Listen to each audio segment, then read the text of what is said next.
What is up, everybody? Welcome to the Toma Todito Boxing Show. I'm Head Cali, and I'm excited to talk to you guys about Showtime and Showtime Boxing, who is basically announced that they are exiting the realm of boxing. They are following suit to what HBO did a few years back. They ended up exiting boxing, no more boxing events for them. And the idea back then with HBO was that they would probably return to do mega fights in an HBO pay-per-view type setting, but it was basically never confirmed, just hearsay.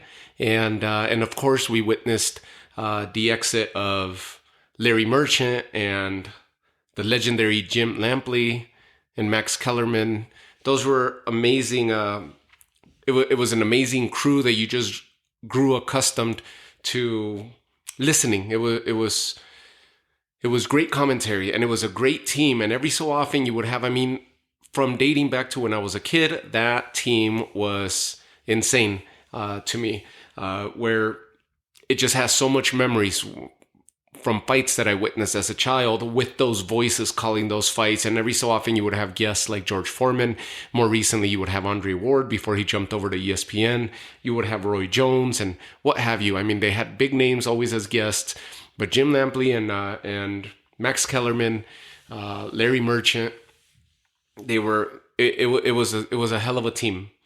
Now Showtime is following suit, and we've gotten accustomed to the voice of Al Bernstein, who has been calling fights longer than I've probably been in this world, and has been involved in, I'm sure he has.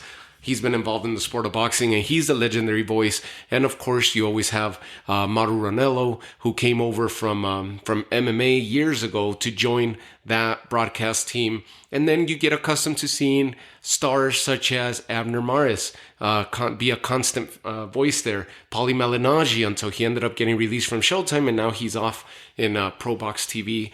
But Showtime also became a staple, the big rivalry between HBO and Showtime as to who would have the biggest events.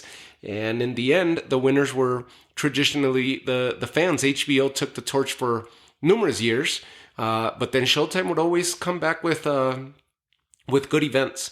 And a lot of memories with those two, especially with Showtime Boxing. They've had the who's who of boxing highlighted throughout their shows throughout the years. And now this is the final card for Showtime Boxing, taking place this Saturday, headlined by none other than up-and-coming super-middleweight and amateur sensation, by the way, Cuban boxer, Cuban sensation, Osvary David Morell.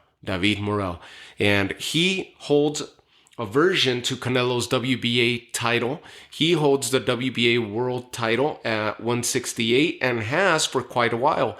Go back and check out my catalog and the episodes that I've put on David Morell, where he's been up and coming, and I've always called him, or I've always associated my commentary towards David Morell as Al Heyman's and PBC's version of Lomachenko, because they shot him up straight into a title fight within a couple fights in his career, and he got it. He accomplished it. His competition continues to get better, and he continues to look better.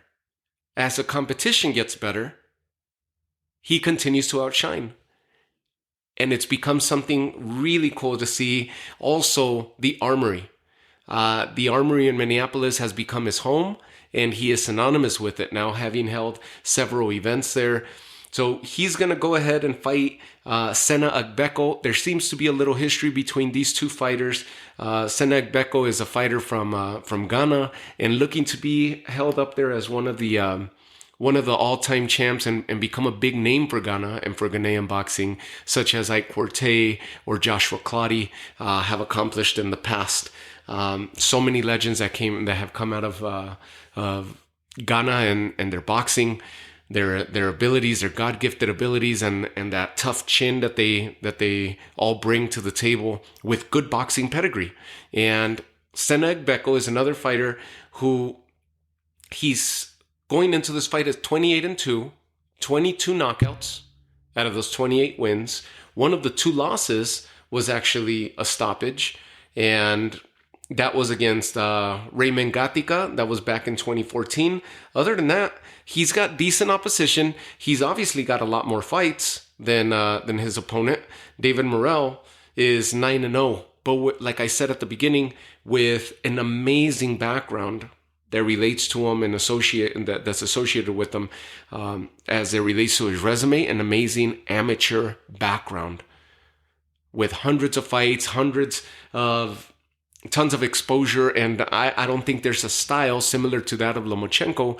I don't think there's a style that would surprise them when they step into the ring, with the exception of professional fighting style, right? Lomachenko got shocked by Orlando Salido early in his career because he didn't know what he could get away with and what he couldn't, playing by the rules. Orlando Salido, of course, did dirty boxing and grappling and just muddied the fight and made it into a gritty exchange where Lomachenko was just shocked because it's something that you couldn't get away with in Olympic boxing or amateur style boxing. Orlando Salido showed him the ropes and welcomed him to the pros. And from there, Lomachenko became obviously the Matrix. He learned, he adapted, and he took off with it.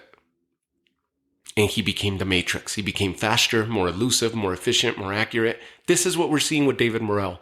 And I'm excited because he's an up-and-coming star with the title, 9-0. He's got power in both hands. He possesses a lot of power. He's very accurate, very efficient, good footwork, great hand speed, great knowledge as it relates to his delivery. That complements his efficiency and his accuracy. He doesn't throw punches at wild. He doesn't throw punches at random. He's very calculated. He knows exactly what he's doing. Those uppercuts that he does as he does these feigning uppercuts, almost similar to those that we were accustomed to seeing, or those images that we have in our head of Mike Tyson. He does those type of uppercuts. He has concussive power. He has damaging power. He has the killer instinct. He goes in for the kill and stops his opponents. At 9-0, he sits with 8 knockouts. Now, of course, Canelo is being the man. When David Morell's name was brought up to Canelo as one of the possible opponents for him, he laughed because he's like, he doesn't even have 10 fights and you're trying to get me to fight him. Like, let him develop his career. And he's right. Canelo's in a different state. However, between him, Morell, and Benavidez, they've cleaned out the 168-pound division. Canelo has done an amazing job cleaning out the division, there's always new talent that's coming up and rising, and they're it, Benavidez and Morell. Morell's been calling out Benavidez for a while. He thinks that Benavidez is tucking away and running from him. Benavidez, of course, didn't sign the fight, and I believe in an interview about a year ago when they were, or maybe even earlier this year when they were leading into the Caleb Plant fight, Benavidez team, his dad ended up mentioning, Benavidez' father mentions, I believe in an interview, and you could double check me on this, but I'm pretty positive that he ended up mentioning the risk and reward fact of why they want a Canelo fight. Because yes, that would be a big risk for David Benavidez to step into the ring with Canelo, but the reward is there. Versus that of a David Morell, who is a dangerous fighter, but is an up-and-coming, lesser-known fighter. So for David Benavidez to just derail his own career when he's knocking on the door of the biggest paydays of his young career, why would you do that? Why would you derail your own plans? Why would you throw the wrench in your own road? And that's what David Morell means right now. However, he's been eliminating all the fighters that are looming in the 168 that are not getting the chances to fight a Caleb Plant, or back then a BJ Saunders, or a David Benavidez, or that will never get the chance to fight Canelo. Sena Agbeko is a really good opponent. The resume, of course, has lesser known opposition, names that we really don't associate as being at the top. But they're fighters that are making their way and climbing up the ranks. Sena Agbeko and Morrell were supposed to fight earlier this year, where the fight fell through due to some type of issue that Agbeko was having as it relates to his health. And something came out where he was being checked by his doctors and his team for potential head trauma. And because of that, the back and forth that these two have been exchanging in, Agbeko basically, long story short, ended up getting tied in with those, with that incident, having to clear his name, having to medically clear himself, go through all that, and the Morrell team moved forward, and they ended up fighting Yamaguchi Falcao. The last episode before I returned this year to Tomato Boxing Show, the last episode that I ever recorded, or that I recorded before that long pause that I took with the podcast, was David Morell and his fight with Eidos Yerbosinuli. That's what I mean about concussive power. He ended up sending Eidos into a coma.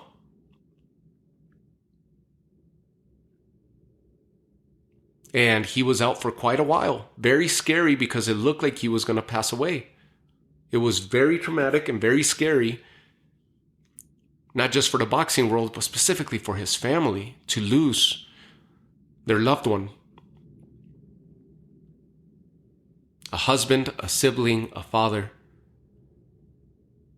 We've had a lot of tragedies in the sport of boxing, and he was the most recent one, where it garnered the attention of, or one of the more recent ones to garner the attention of the boxing world, because there has been other incidents that have taken place since then, since that event. That was November of 22. Eidos is back. I don't believe he's boxing anymore. The last that I ever saw on Eidos was a video that he ended up putting out on social media where he was basically stating that he was going to walk away from the sport, focus on his family, and shoot his talents towards a different career path. If that's not a wake-up call, then I don't know what is. David Morell possesses a lot of power. He's very dangerous, and he has that type of stopping power in both hands. But I really believe that it's his delivery that puts him above the majority for me at the moment. How would he do with Canelo? Is he ready for Canelo? I like to say yes, because I like David Morell a lot. I like what he brings to the table. But something tells me that it would probably turn out to be a Canelo-Charlo type fight. That once he feels and he starts running into the trouble of Canelo, that he starts getting on his bike and not being able to find the opening because he's hesitant about what he's going to encounter on his way in. Very different than how I see the Benavidez fight with Canelo, where we've seen Canelo fight bigger, taller fighters the majority of his career, especially in these higher weight classes that he's competing at. But David Benavidez, to me, what comes to mind is, yes, obviously the Bivol fight, but Canelo fighting Callum Smith, fighting Rocky Fielding. Yes, I know. They're completely different level than Benavidez. Benavidez is levels above them, right? Especially Rocky Fielding. But is he levels above Callum Smith? How do you see a fight with Benavidez and Callum Smith? I think it would be a very competitive fight. Remember what Canelo did to Callum Smith? He eliminated his arm. He was a left-handed puncher, He eliminated his bicep. Go back and check that fight out, or check the highlights or the post-fight, and you'll see Callum Smith tucking his arm, grabbing his arm. His bicep was a freaking grapefruit. Canelo just targeted it over and over and over, eliminated the arm. That was the dangerous part of him. And that's the genius of Eddie Reynoso and Canelo. They're not going to go and just firefight with you. They're going to pick at your weaknesses or pick apart your strengths and utilize your advantages against you. That's what Canelo's been able to do so well, and why he is where he is, and why he is who he is. That's how I would see the David Benavidez fight. Very intriguing. I think Canelo with the body shots would really shock Benavidez. Canelo will get in. He will take fire from David Benavidez. He will take fire. And he will take punches. And he will take damage. But when he gets in, he's wrecking something. And that heart and the spirit of Benavidez is what makes this fight so intriguing between him and Canelo, because to date, he does not stop coming forward. He's like a Terminator. He just keeps coming and coming and coming forward and attacking and moving in and claiming ground on his opponents. Could he do that against Canelo? Because if he does, he will stop Canelo. Could he handle Canelo's punch? I think so.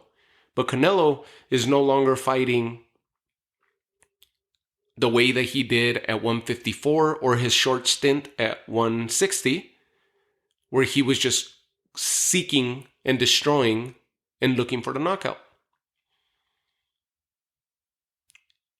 He's been fighting now a lot more methodical, which most of the great fighters tend to do in the latter stages of their career.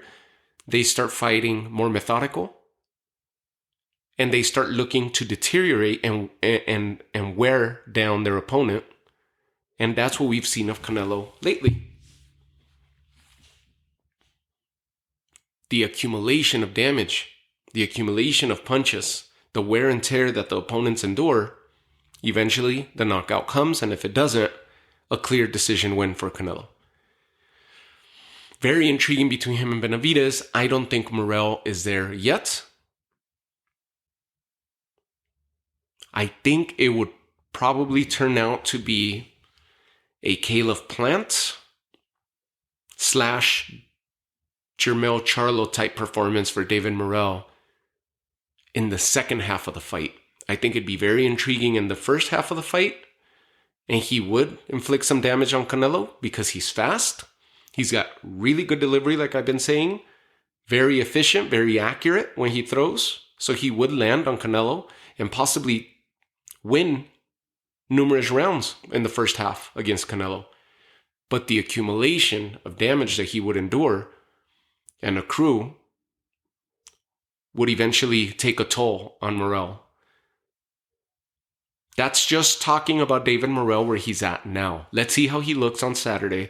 And if he continues to improve, I'm picking David Morrell to beat Sena Agbeko. I don't think Agbeko has what it takes.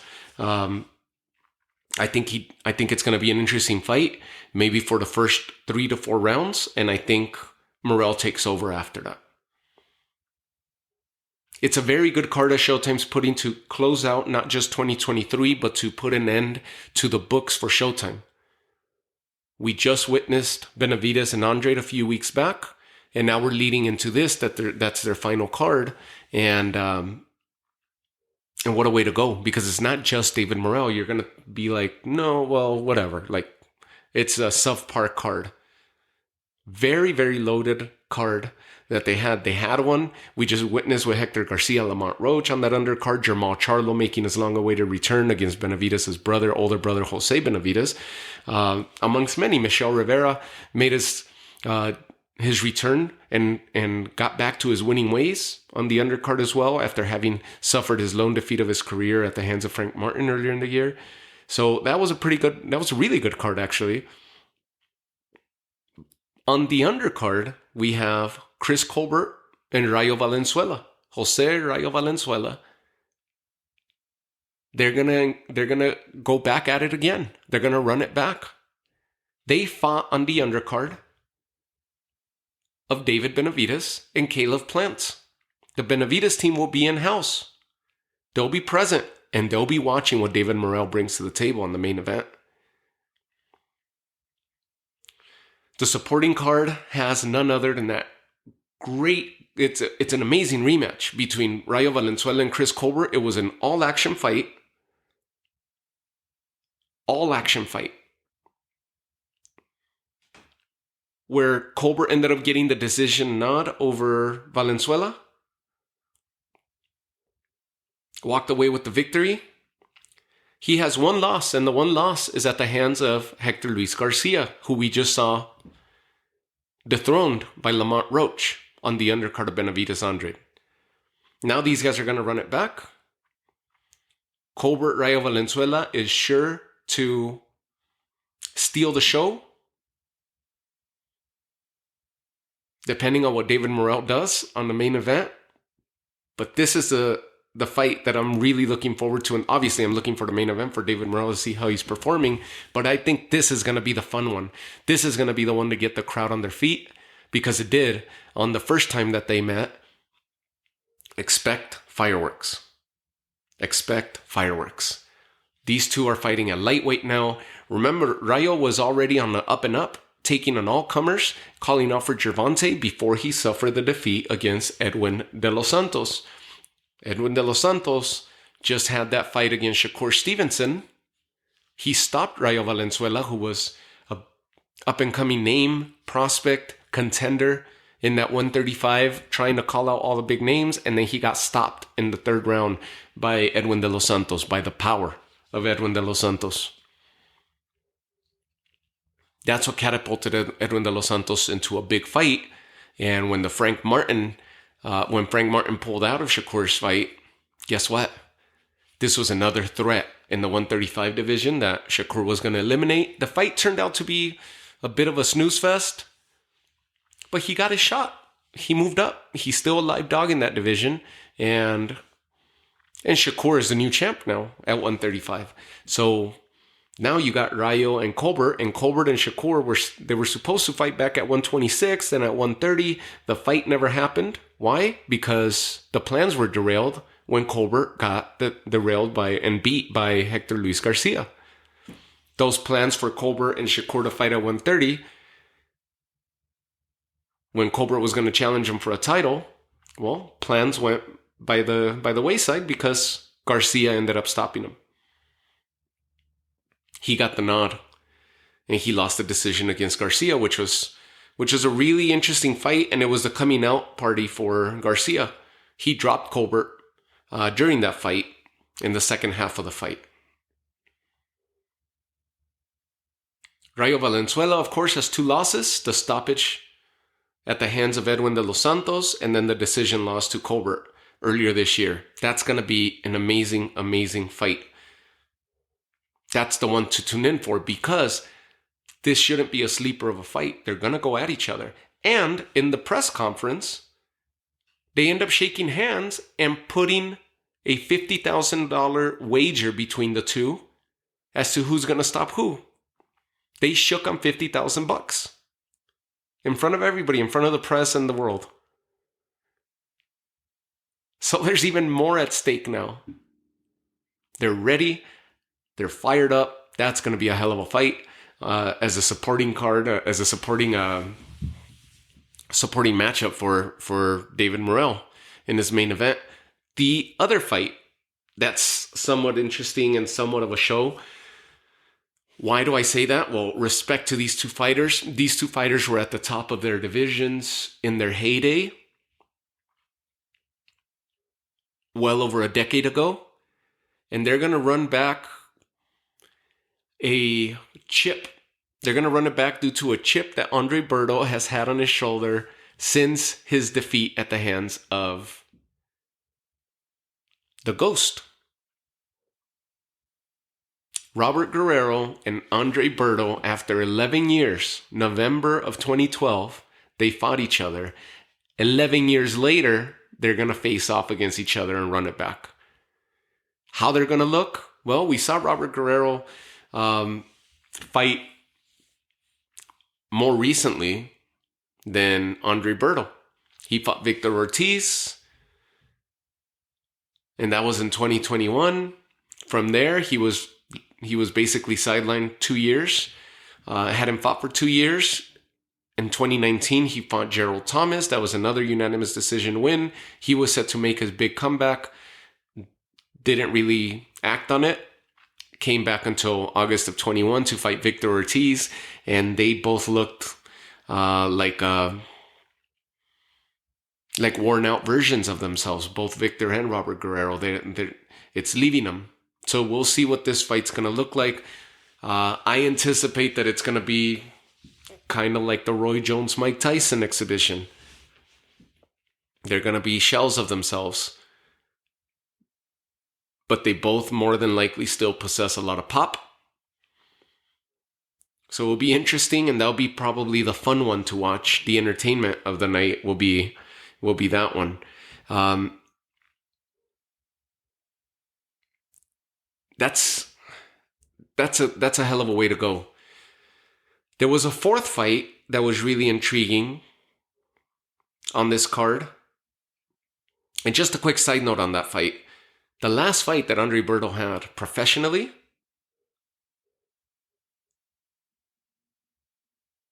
was against Devin Alexander in 2018.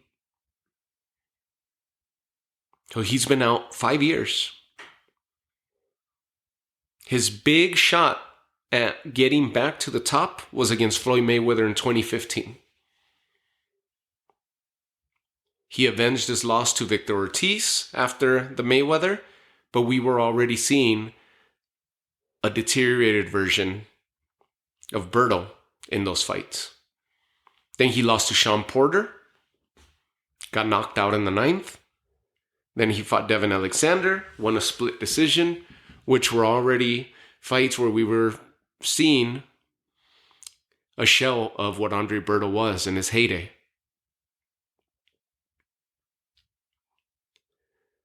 So now he faces off, and he's had that chip on his shoulder for 11 years, and he's going to get a chance to run it back. That's the one that's really stuck with him. He avenged the Victor Ortiz fight, which was a hell of a fight that first time they faced off against each other, and that was for the welterweight title, for a 147 WBC title, I believe.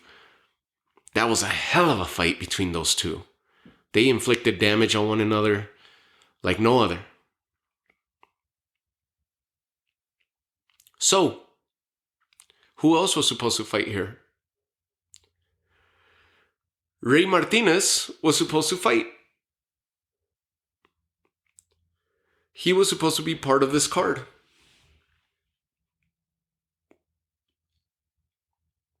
And the same weekend where we're going to have not just this final card for Showtime, we're going to have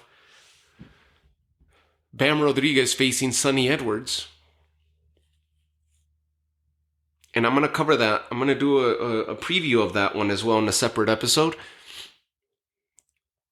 I will actually be traveling to Phoenix.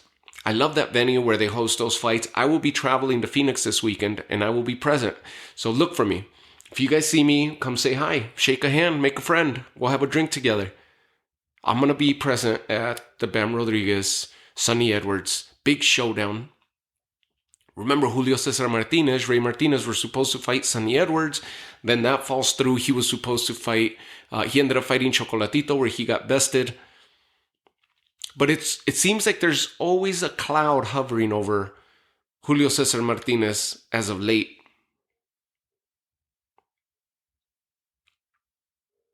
And now his fight with Angelino Cordova is off.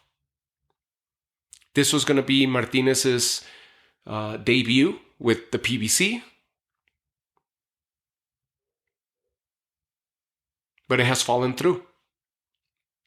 Martinez encountered visa issues now. Could not enter the U.S. So now they're going to try to reschedule this fight next year. As as far as we know, they're going to shoot for a rescheduling. If you've been following Martinez's career, it's one thing after another. At least that's how it seems. He has an injury, has to pull out. He has weight issues. Now the visa issues come up. And it just seems like bad luck follows him and the clouds hovering over him. He's 20 victories and 2 with 15 knockouts. He is a WBC flyweight champ. And now he's off this card. He's not going to be able to defend his title.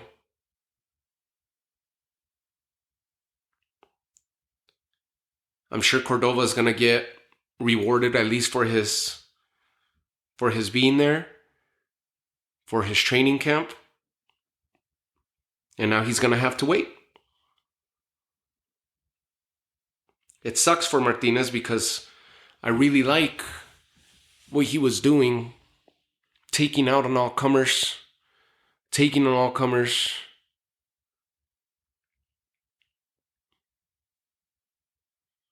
and just sending a message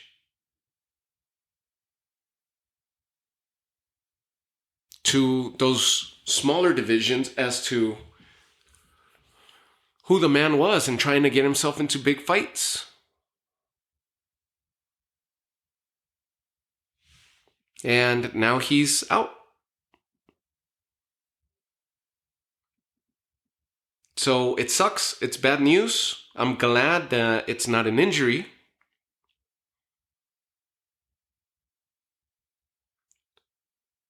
I'm glad that is not nothing major that's gonna keep him out. I'm trying to find his record here as I'm speaking to you, and his resume, because Angelino Cordova, yep, the Huracan. So he's a Venezuelan fighter. So Angelino Cordova stepping into this fight, or he was coming into this fight 18-0 with 1 draw. And his 1 draw was against Luis Guatache back in 2017. Lesser known fighter. He was a 0-1 fighter at that time. His record is impressive, but his resume is not really too impressive, where he's filed. I mean, for the large portion of his career, he was fighting fighters with less than 5 fights, less than 3 fights, many of them, less than 2 fights, many of them.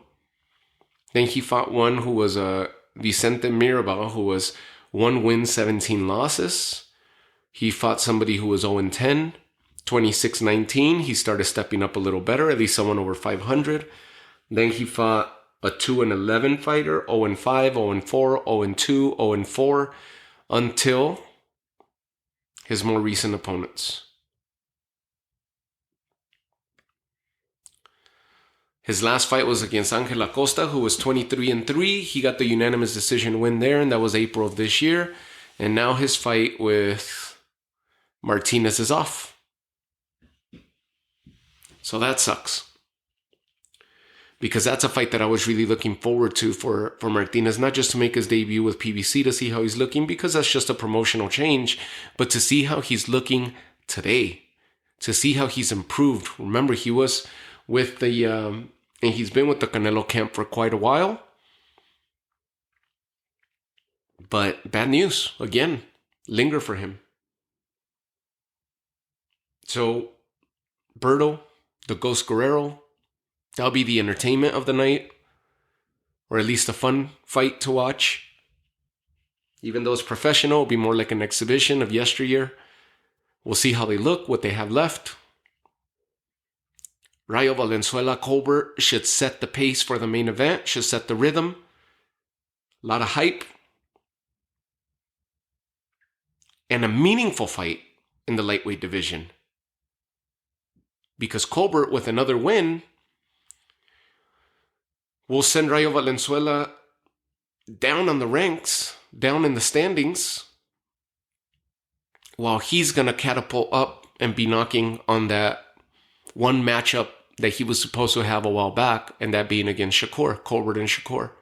That would be a hell of a press conference, a hell of a lead up, and a hell of a rivalry between those two. I think Shakur would be too much for Colbert, but who knows? Colbert keeps getting better each time out, and he's consistent. He's consistent. He's fast, good footwork, good hand speed, good pop.